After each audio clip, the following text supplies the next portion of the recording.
Hey, what's up, everybody? BDF44 coming at you in another video. All right, so the Lakers won a really good game yesterday against the Washington Wizards. We saw so many dunks, and highlights, and things of that nature that we were just completely and utterly satisfied. Now we got to go up against the Cleveland Cavaliers team, who we think is one of the best teams in the Eastern Conference. But as I look at the game they just played, they really laid an egg against a New York Knicks team and couldn't really seem to get anything going for themselves. I didn't see the highlights of the game. I just kind of looked at the stats. Now, I'm not really here to break down the Lakers and Cleveland game, so I don't want to dig into that too much. But it is what's on my mind since I did a little homework on them, and I'm learning about their team. There's a player that they got by the name of Lamar Stevens, who they've just thrown into the starting lineup. And as I look at how he's been playing over these last couple games, he's basically shooting a very high percentage from behind the arc. Now, he did go 0 for 1 against the Knicks, but I don't expect that he's going to do that against us.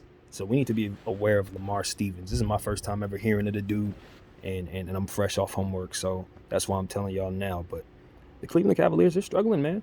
It's surprising to me because this is one of those games where I'm like, okay, we got to worry about them. But if we're going to catch them just in a bad stretch, the way that Anthony Davis and Bron James are shooting the ball, we can feel confident. Now, the thing about it is, will Jared Allen be available for our game? Everybody likes to come back against us, and Jared Allen, even at half mass, even a fourth of a Jared Allen is still a problem because of the length issues that he provides and what he can do for their defense just by standing still and doing nothing, standing next to Evan Mobley.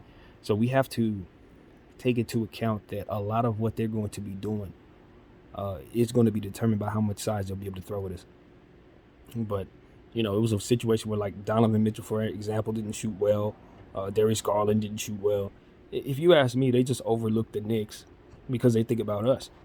So I'd expect them to come out and play with all the intensity in the world against us, not only because they overlooked us and got blown out by the Knicks, but because of how Anthony Davis is playing and how high profile that is understood to be right now. So we got to be ready for that. Now, another thing I want to talk about, since I don't want to dig too much into that game, it's just something that I'm seeing with the Lakers that I think is, just probably, I think everybody's kind of noticing it. And that's the awkwardness of what LeBron James now has to face. His reality is that he's, for the first time in his career, for the first time in his life, he will be the second option on his team. And I don't know how long that's going to last, to be honest with you, because the reality is Anthony Davis does have injury issues. And we don't rely upon Anthony Davis like this very often. So to think that we're going to be able to keep it up all year long, it's one of those things where you want us to and you demand us to, but you could see many avenues where we're just going to end up weaning off, or he'll go back to 16 and 8 AD and stuff like that. It's possible. So I don't think it's imminent that LeBron James is just rendered to a playing role, or it's banishment from here. He's still very much somebody we're going to lean on, and I think he can actually do more damage from the number 2 role than he'd probably be able to do as a number 1 role, based on how defenses are now being able to close in on him and where he's at with his body at this stage in his career. I just think it's better for him to see lesser defense. I think it's better for him to take on lesser roles. And I think the same for Russell Westbrook. When we want to be taking on these superstar roles, you got to also take on the focus that comes with that. And when you have somebody to take away from that focus, as we mentioned many times in other situations, it just makes life easier for you.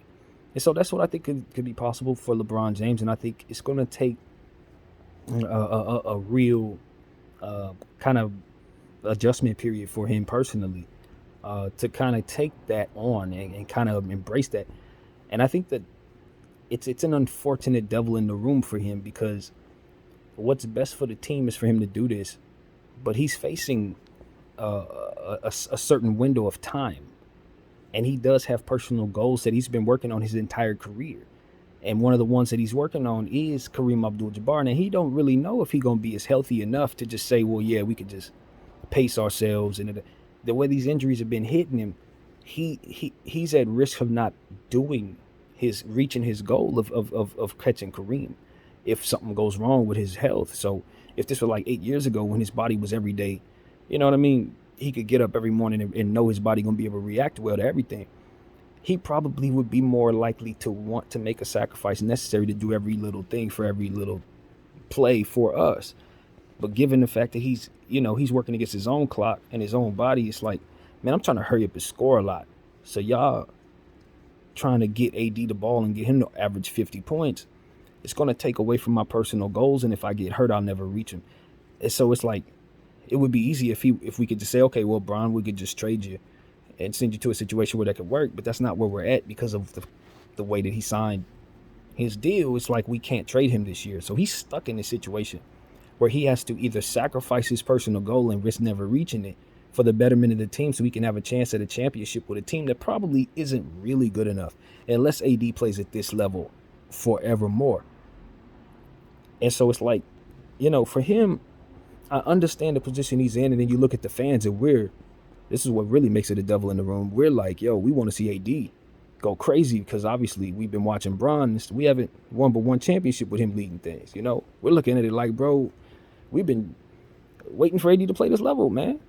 And however individual Laker fans feel, at the end of the day, we collectively want to see AD continue to keep this up. We traded everything to get this dude, and he's finally giving us what it's worth. And so it's like, all right, LeBron, we want to see you get your goal too, but like, we don't have the greatest taste in our mouth about you based on how things gone for the last couple of years. And the only thing that we were upset about AD in regards to is his health. And now he's giving us healthy AD, but at the best level, and we got to suppress that so you can get shots up, so you could pass one of our very own guys.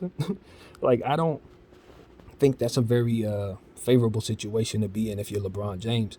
And it's unfortunate because there's nothing wrong with any of this. All of this should be fine. He should be able to get his points. We should be able to give the ball to AD and also win basketball games. But the reality is he has to sacrifice in order for that to be the case. And I think it's because of how he constructed the team himself. When you create an environment where you have to make sacrifices and you have to be willing to see those sacrifices through, it's just like asking AD to come to your team. You knew he was this type of player. That's why you wanted him. But you also knew he was younger than you and he was going to have to take the keys to the car and eventually be number one if he was going to be here long term, and so would you. That's just inevitable. So it's like his ego's going to have to let him do that. This was the plan. You know what I mean? And he's going to have to be able to live in that environment and adjust to the environment where AD shines. And want that for AD and be happy for AD and understand that when you are like that, people like Russell Westbrook respect that. Because that's his problem with you. That's, I think, his problem with you. It's like he don't see that unselfishness that he sees in himself. And when he's struggling, you know what I'm saying? It's like your energy takes away from the ability for the team to rally around one another. I look at Russell Westbrook. He succeeds in getting other people's success as well. We were looking at how AD was able to get them 55 points. It's because that third quarter, Russell Westbrook was being relentless at giving him the ball at a very ridiculous speed. That was key to how we got those crazy points. When Bron runs things, AD can't eat that fast because we don't move that fast. It's Russell Westbrook's pace that got AD to eating that much. Because you know what Russell Westbrook understands? That when AD's eating that much, he's eating too, because that accounts for his assist total. So he can rack 15, 20, 25, 30, 40 assists, and that's the point. That's why you pick up a Russell Westbrook, because he don't have no end to his motor. He will run up 30 assists right now on you, right now. And that's what we need to get AD off, because what is he? Someone who lacks that motor. Someone who ain't going to get the ball. He ain't going to demand it, none of that. He needs someone who's Russell Westbrook, quite literally that type of person, to get him the ball at that type of speed, and he's that type of workhorse to be able to be the link for the Russell Westbrook to get 30 assists and be 70-point every night duo. That's what they are. That's what Bron saw in his head. That's why we've mortgaged everything to get Russell Westbrook, because he felt like he could be that motor for AD. I know this. I am certain of it. He thought he could be that motor for both of them because he knows that he too can eat off that speed crazy too. And that's what we saw against Milwaukee. When you let Russell Westbrook and his never-ending motor feed the workhorses that are LeBron James and Anthony Davis at the pace that he is relentless at in regards to getting assists, the idea is if they're all clicking, they should be able to run the scores up every night to where every game should be over by the third quarter. That was the vision initially. We didn't need no other role players. We didn't need nothing. You could have ran out there with me, Marv Albert, Shaq, right now at the three-point arc. You could run anybody out there as long as they were running that three-man game with Russell Westbrook and his relentlessness to get crazy assists off of those two workhorse scorers. No defense in the world can stop that. The problem is we couldn't get them on the floor at the same time, and the process of getting them to find that synergy wasn't possible because we didn't have enough shooting around them to make them make sense, because Bron and AD and Westbrook are not shooters. So that's why people didn't think it should work. It took a certain time for that to gel, and they wouldn't have that type of time to gel with the timeline that they were looking at and the pressure of being on the Los Angeles Lakers. But if you gave it a couple of years for them to figure it out and give them the shooters and players and role players around them that could to just be good enough around them while they figured it out, if they could find a way to be healthy and stay on the floor enough to where they learn each other that well, you're going to get triple-double Westbrook getting you 15 assists a night while LeBron James and Anthony Davis average 35 points a game. That's what you're expecting manifest from this pairing. This is why we did all that we did. The problem was getting them together is the personalities, man. And getting them all to make the sacrifices necessary to get through the process of them finding that synergy. The team could not, the way it was structured, be good enough while they were trying to find that chemistry because they were constantly in and out of the lineup themselves. That dynamic never manifested. So what were we leaning on? The other stuff, which is going to suck inherently because of what it takes to put those three together. So you knew you were going to suck if they couldn't keep it together, but the hope was because they were all three players that you thought would be durable enough to keep it together, or at least if one of them went hurt, you would be able to get something out of two of them and maybe have it so that you could still win games. That was the idea. And you would just be able to workhorse it away. And then Anthony Davis's defensive, strengths and his godlike defensive play would ultimately make you a good defensive team, despite Russell Westbrook and LeBron James not being great defensive players. You get enough defensive players around us, hence why we never have no shooting, so that those three workhorses can just have enough defense to make up for what it is that they don't ultimately have. And efficiency from the three of them and the relentlessness of Russell Westbrook would just run scores up every night. So that's the vision that we had, but you just had to be able to get it all together. First of all, the coach we had was not the right guy for it. You needed Darvin Ham, someone who had the motor and the understanding of how to work a workhorse, someone who knew how to get the ball to a guy like Giannis. You know what I'm saying? This is what we're saying. So this is how the vision of this team was supposed to go. This is exactly what we were hoping to see, and now we're seeing it manifest because they're finally getting some playing time together, and we're starting to find the shooting and the surrounding players that are good enough to just keep it together. When you get some good stuff out of Austin Reeves, Wenyen Gabriel, guys like Thomas Bryant start filling in, Schroeder start filling in. You start getting stuff from Troy Brown. When those guys start finding their confidence, then it becomes easier for the other guys to find their synergy, because now they don't have to constantly come in the game or make up for or whatever. Those other guys start playing well around each other, and then it's easier for the big three to slip in different lineups and find the chemistry that we've been seeing over the last 3 games. This is the vision. We just needed those role players to be good enough to give those three time to figure it out. And we're finding it. We're seeing the vision that we initially wanted to see when we first put this team together. It just took a very long time for us to finally find what it is. Now we got to just recognize what it is we're looking at. We got to see that this is day one of trusting Russell Westbrook to facilitate the basketball to AD. And we got to learn how to get Russell Westbrook to facilitate the ball to LeBron James. And it starts with those guys learning how to put the pass behind him, identify what it is that I just said for the last 13 minutes is where we're at presently, and build from here, because it's a new place. Russell Westbrook needs not to revert back into old ways, because we have a new focus, man. We are here now, and it's time to go win your very first championship. Now, I'm not saying we're going to go out and get it, but the synergy that we're building for this year, we need to bring this unit back next year. I know, sounds absolutely insane, but follow me here, because if Anthony Davis is still healthy, which is all this is contingent on, we're not going to see bad other plays from other guys, because now they're going to be focused getting in the ball like they've been doing these last couple games. Now, the key is to not overuse Anthony Davis, and that's going to be a discipline that's difficult for all of us, because we want to see him get 70, 80 points, but we know this is an injury player. We ain't going to say prone, because that's a word we want to put behind us, but he has his conditioning that he's working toward getting better at, and we don't want to overuse him right now when he's not there yet. He's in a great spot conditioning-wise, but 2 years from now, if he doesn't have any setbacks, he'll be able to take on a lot more than he's able to right now, but the key is to not give him too much. And that's what we fell in love with last night. I think we fed him a little too much. We got to a point where he was a little tired, and we were still feeding him. And that's cool because we were going against the Wizards. But what we have to understand is when you're going against the Wizards, you're up 15, you're up 18, you're up 20. So the defense is not coming at you the same way. You're not going up against real defenses.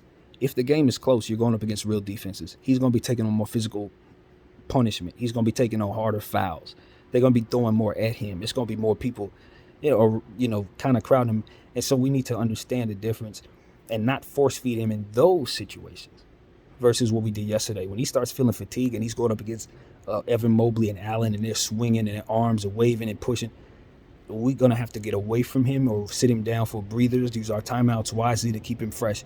Because if we continue to workhorse him and he continues to fall on his hip every couple minutes trying to make layups for us and stuff like that, it's going to wear him down. Just like we wore Bron down last year when we had him playing the 5. We're going to have it good for about a month, and then he's going to be out for a month. And that's where we're headed with AD. I'm telling you right now, that's exactly where this is headed. We're going to overuse him. So what we need to do is recognize that right here now and then just pace it properly. You don't want to scale back too soon because he's probably ready to score 60 tomorrow. But the key is to understand that it's play it by ear. If he starts feeling good, keep it to him. If he starts slowing down, give him that breather. Keep him hydrated, that type of stuff. We got to treat this dude exactly the way he is. This is the most important piece we have. And that's it. And Bron got to be on board with that.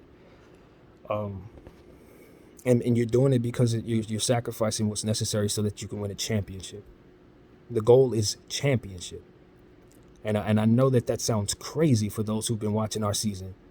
But you don't put together this type of talent if that's not what you're doing, man. You don't. You don't have a mindset like that. I don't care if you started off bad. Now that you're in a space to be at 500, that means your responsibility is to keep on this pace. You're not the team you were. So your expectations have changed, and that's where we're at. We want to get to the playoffs, and once we get there, depending on what health level we're at, if we keep the tendencies we're keeping up with right now, we expect to do damage, real damage. And so that's we're far away from that. I'm not going to sit up here and say we're there. Those are not our expectations presently, but we understand who we are based on what it is that we have together, and we understand what our tendencies have shown us based on this turnaround. The turnaround has shown us that we're able to capture wins against teams that are not as good as us. The teams that aren't, as we define who we are seeing who's as good as us and who's not. These tanking teams, we can beat them every night. These Milwaukee's and all these other teams, if we're at our best, we can beat them too. And so why can't we think about championship? Isn't that what all the rest of these teams that are contenders thinking alike? And ain't that exactly what the memo for all of them is? Let's face it. The way that we've been winning over the last 3 weeks, we're a contender. Yeah, don't look now, but that's how this is how contenders roll. They win the way that we've been winning these last couple of weeks. So what you have to continue to do is beat the teams that you're expected not to beat. That's how you got to this point. You beat Milwaukee, and now you got to go to Cleveland, and you got to go into Cleveland with the intent of beating them as well. And so, like I said, the Knicks just beat them, and they did it scoring under 100 points. The way that we've been doing things, they're going to have to play hellacious defense to keep us under 100 points. And if Allen ain't available or if he's not 100%, for which he will not be 100%, I believe that we're going to have opportunities to get him in foul trouble just off of the sheer notion that he's not 100%. You should be able to attack him, get him off the floor if he is playing. So that's one of the things that we're going to have to be intent on, getting people off the floor in these games that we have upcoming. Joel Embiid, those guys, they get them in foul trouble, man. And understand that those teams are too going to be looking to get AD in foul trouble. That's how it works. But, I'm very excited about at Darvin Ham's button pressing, even though they've been unorthodox, things that I don't like a lot of times. I think what it's doing is it is instilling confidence in guys. Him going to Dennis Schroeder and Patrick Beverley last night, that was awful for the moment. But overall, it allowed him to instill confidence in those guys that he's willing to go to them to the detriment of what it looks like for the betterment of their confidence and letting them get those minutes. He wants Schroeder to get those minutes and empower him to be Atlanta Dennis Schroeder again. He knows what Atlanta Dennis Schroeder looked like because he was in Atlanta when Dennis Schroeder was a starter. He knows what that boy can do. And that's why he's trying to empower him to do certain things that maybe he shouldn't be asked to do, because he knows he could take on more than what we've asked of him in the past with Vogel. Patrick Beverley's a guy who's struggling, but Patrick Beverley, as long as he's confident, can instill confidence in others. It's one of his gifts. He makes people believe. that they could play better defense than they've been, play harder than they've been. He's an older guy too, so why ain't he gonna hustle? Why ain't Bron gonna hustle? You got to keep that man on the team because Bron looks him in the eye, bro, straight up and down, because he knows that spirit is not to be denied, and that's what we don't want to give up. Yeah, some guys can't give you a lot on the court, but you got to understand where coaching type of energy is in place. And I know Patrick Beverley is all unhinged, especially against the Wizards. He was a bit unwound up, a little more than usual, and I'm fine with that because that's why I want for Patrick Beverley to be himself, to work hard against his own tendencies, to be disappointed when the three ball don't fall, and to give us extra effort in practice, putting up the extra shots to ensure he gets that leg strength, putting the extra efforts in and whatever stuff professionals do to make sure that they're ready. I want Patrick Beverley to stay ready for us. I know we've been asking him to do things we shouldn't ask him to do, and that's on coach, not on Patrick. Patrick's doing what he's asked to do. He's just not doing enough for us based on what it is he's not capable of doing at this stage of his conditioning. But I know Patrick Beverley can get it together. I'm a believer, and I think we'll regret trading him. I know people are down on him, and I'm down on how he's looked, just like they are. But I'm high on what he brings to this team and the energy that he provides and how he's learned to be teammates with people that maybe he didn't get along with. That type of energy is what we need guys as an example to have for themselves so that they can do the same thing. Patrick Beverley then came on his team. You know it's awkward with Russell Westbrook, but they've made it right, man. They're on the same page and they're still building that chemistry. They're still showing us the example for millions who are watching the Lakers that you can coexist with somebody maybe you didn't go along with for the greater good, and be the example with y'all too for other people on the team who may need to learn how to make that same sacrifice and haven't figured it out yet. This is what to inspire to be, to do the things that they tell you that maybe isn't that important, but will help your team in winning.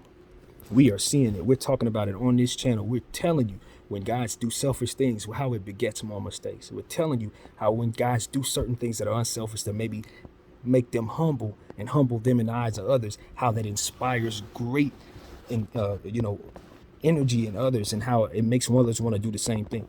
It makes for winning moments. It makes for a team being on a string. It makes for guys believing in themselves. So that's why it starts with Darvin Ham. Sometimes going unconventional ways, maybe betraying a matchup or two to instill confidence in a guy so that in December he can start developing the confidence that's going to help us in March and April. And that's what I know is coming. These guys are going to play a lot better in March and April. When I look at DMPs or guys not doing as much, I look at how Wenyen Gabriel didn't get as many minutes or Austin Reeves didn't get as many minutes. I understand for beyond a shadow of a doubt that they're going to be more healthy because of that. That we didn't run them into the ground every night because they were playing well every night. That we kept them fresh. That we understood that this is an 82-game schedule and that human bodies are probably not meant to play 82 games like that. But we can stagger it. We can make sure that guys are getting a healthy dose of practice time, G League time, depending on their level, and playing times to ensure that they stay fresh. And when the name is called, they're going to be ready. So that's what it's about, man. Here at Laker, we're going to establish this culture, reestablish what has always been in place, which is dominance. But first, it starts with establishing just confidence, a level and a base within yourself from sacrifice, respect for one another, respect for the colors, respect for the conundrums in place with the business and how it could get in the way, and just let it be what it is going to be. But understand that it takes sacrifice from every man and every fan in order for us to win, man. And with that being said, reaching the Kobe minute, we know at times he was asked to make sacrifices. We understand that he made those sacrifices and we were better for it. We understand he went through adversity. He had to play with people maybe didn't like him, he didn't like what have you, but we were able to win because we sacrificed and took every possession seriously. And I think that ultimately the perseverance of sticking with the Lakers, getting through the tough times, was what it's all about, and the legacy and ultimately how we view him. It's because he stayed down and loyal with LA through the thick and thin. It's because he was able to sacrifice and be a facilitator when we needed him to, despite him having his own goals of scoring the ball and his own ability to go crazy. And that don't just start with LeBron James. It's also going with Anthony Davis too. You're in the presence where the light is being shined on you. You're the number one now. And that's an awkward thing for your brother LeBron James. But I'm telling you, you stay humble, you stay down, you stay respectful of what it is that he's faced with, And he's going to get on board with loving seeing you succeed so long as you stay humble and understanding what it is he has to adjust to. It's hard, man. Being number one for 19 years, a number one dude, ESPN, all of them crawling up your backside to tell you the greatest thing since sliced milk. And in year 20, when you're so close to catching the number one guy to ever score the ball and everybody's asking you not to score and we hate you if you do. Yeah, that's not easy, AD. That's not easy. We're all rooting for you to score the ball. Understand what your brother's going through. It ain't easy. But I tell you this, we're going to win if everybody sacrifices. We're going to win if you keep scoring the ball like 70, 60, 50 points. We're going to win that way. I promise you that. It's going to keep you a Laker. It's going to keep LeBron James winning. And most importantly, it's going to keep us happy, man. And that is most important because we going to keep you happy and not talking crazy, paying for these tickets, showing up to these games, telling these naysayers to kiss our backsides and that it's you over all of them. Man, that's what it's about, man. That support is going to give you that confidence. That support is going to give those role players that confidence, the coach that confidence. It starts with Laker Nation not booing our guys and giving up on our guys, as I've been prone to do on this channel a lot. I didn't give up on everybody twice, but I'm telling you, I've learned that lesson once now. But we can't give up on units, especially when you're led by Hall of Famers who've already proven themselves. A guy like Russell Westbrook then showed us he's the greatest triple-double guy in the history of the sport. Is he going through a tough time coming home? Yes. Yes, there's a lot of weird stuff going on in LA when you're from out here. I know he went through a lot trying to put on his purple and gold uniform and dealing with all that and this and that or whatever it is. But he's worked it out. He stayed. He didn't run. He's faced everything under the sun, including bad energy from me. And he ain't run. And he's going to win because of it. One way or another, he's going to be in this league because of the sacrifice he made coming off this bench. And I think it's going to be all right. I don't know where it's headed, but I think it's going to be all right from here. And I think Anthony Davis, the hard work that he's put into fighting his own concerns in regards to working out or concerns in regards to injuries or whatever they may be on his own personal stuff, that motor that keeps him from being that 50 and 18 guy that he knows he can be on every single night. He got to fight that tendency to understand your confidence. You don't have to waver your confidence. It doesn't start with your synopsis or how you look at yourself or the world, bro. It starts with what the Lord created you to be naturally without anything in any thought at all. You're just a tall dude that can play basketball better than a lot of people, man. So you just got to believe that when you're on the basketball court. You know, you're a god on the court, bro. Ain't nobody stopping you. Not even your brother Bron is aware of how great your levels go up to at this point. I think you could score 70 and 80 points, to be honest with you, given what I saw. So we just got to discover the greatness of Anthony Davis and not suppress it. None of us, any of us. We got to let him heal when he gets hurt.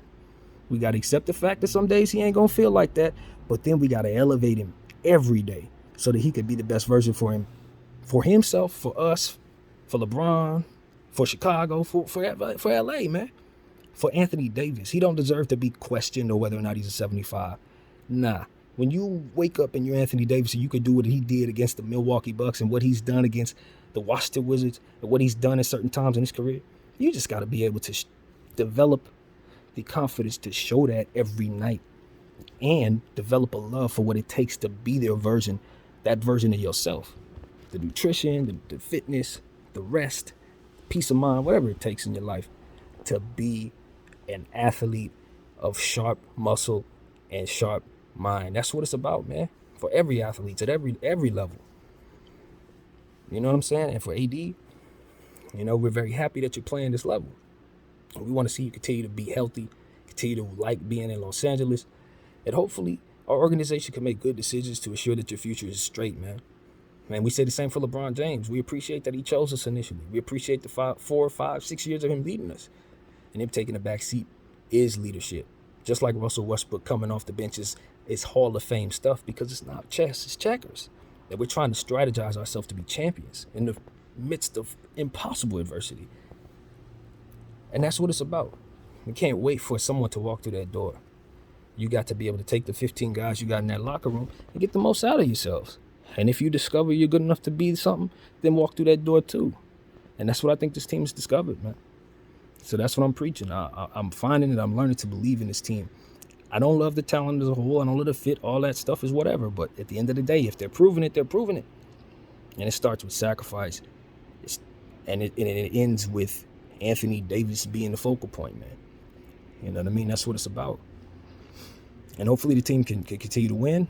So our front office can make good, sharp decisions. Hopefully Jeanie Buss is taking a look at what we have here, assessing it accordingly. And how do we look at Rob Pelinka now? How do you look at him now?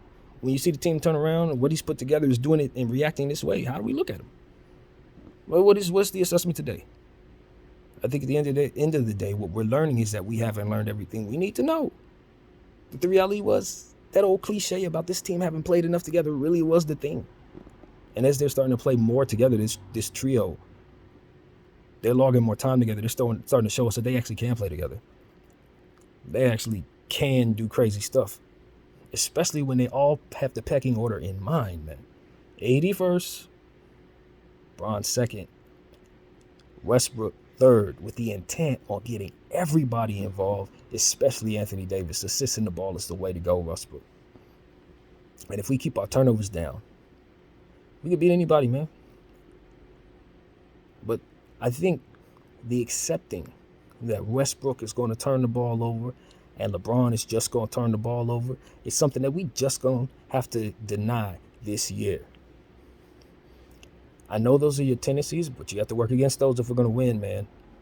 I cannot get 8 and 9 turnovers from Russell Westbrook or LeBron James. Those games have to put behind us. If those guys have 8 turnovers and 9 turnovers games, I can pretty much assure you if they didn't score crazy, if Bron didn't make up for that by getting like 40, we lost.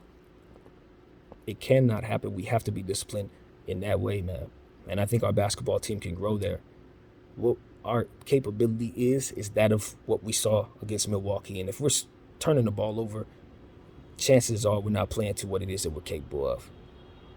Certain matchups are going to force turnovers. We respect that. But at the end of the day, if we take care of the basketball on a regular basis, it's going to be because they forced them that they took it from us. It ain't going to be unforced ones. And we got to work on that. And so these are things I'm thinking about. And Darvin Ham, matchups, they matter. We've already talked about why I think you don't match up and things like that, but we do respect that size. Disadvantages can be a morale snatcher just like any other thing. We talk about selfishness, snatching morale, bad, untimely shots, not defending the perimeter. So too can having situations where LeBron James and Anthony Davis look to the left of them and everybody's under 6'5". It's demoralizing, sir. You gotta realize that. You gotta realize that button doesn't always work for those guys, man. They get frustrated with that, and so do these fans. So we gotta limit the small ball. It ain't just it's deeper than just what we're looking at, because we went through small ball last year. It really affected us in a negative way. We hated it so very much. So that's what it's about, man. So that's what I gotta say, man. I want to give y'all early Laker talk, man. I was feeling it. The Lakers have really inspired me this week and how they've played and turned it around. And I'm just really happy that I have good things to say about my team, and that now we're talking about winning championships once again. It doesn't mean that I actually think we're going to capture the ring. We're far away from being that good, man. I'm not going to fool myself. But at the same time, it's like, here we are. We've turned it around as it pertains to the hole we were in. Now we can start dreaming about overachieving. Now we can start dreaming about beating teams we ain't got no business beating. And that's what it's all about. That's what builds you up to being a champion. One game at a time. My name is BDF44. I thank you all for watching.